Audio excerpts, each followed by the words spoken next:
guys, and welcome back to my channel. In today's video I'm sharing with you all a very easy one-pot meal. It's a shrimp primavera, I would say, or a stir-fry shrimp. So if you want to see how to make this amazing dish, keep watching. So guys, to start this recipe, I'm going in with some CJ lemon infused coconut oil. This you can find it on Amazon or you can get it in Trinidad. It's gonna add a really nice lemony flavor to this dish.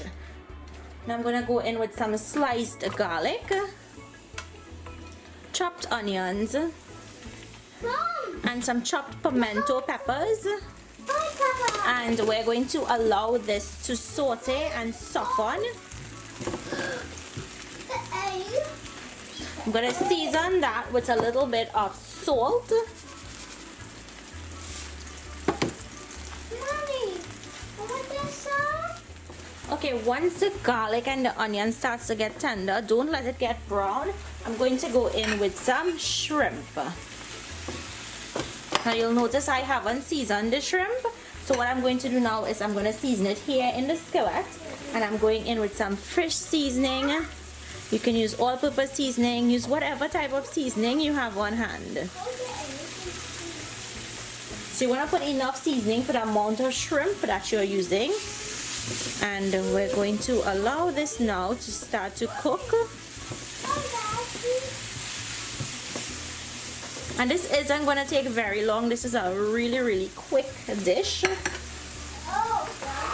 Now I'm going to go in with some mushrooms, some sliced button mushrooms, and give that a mix.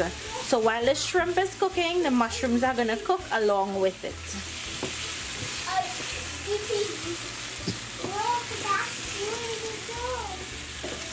So I'm going to allow this to cook until the shrimp is nice and forms a C. Once your shrimp forms a C, you'll know that, and it's pink, you'll know that it's cooked. You don't want to overcook the shrimp. Okay guys, the shrimp is almost cooked. So what I'm going to do is I'm going to go in with my pasta, and I'm using bow tie pasta for this. And I'm also going to go in with some chopped celery or parsley and give that a mix. And you guys see how quick this is to put together. Of course, if you want to put some other veggies in here, feel free to. And all you have to do is go ahead and taste and adjust your salt, and then this is ready. Super quick, easy dinner or lunch recipe. So now I'm going to plate this and I'll show you guys what it looks like. So guys, here you have it, my recipe for a shrimp pasta one-pot meal. I hope you guys enjoyed today's recipe. If you did, leave me your comments down below. If you try it, comment and let me know what you think. Thank you all so much for watching, and I'll see you in my next video.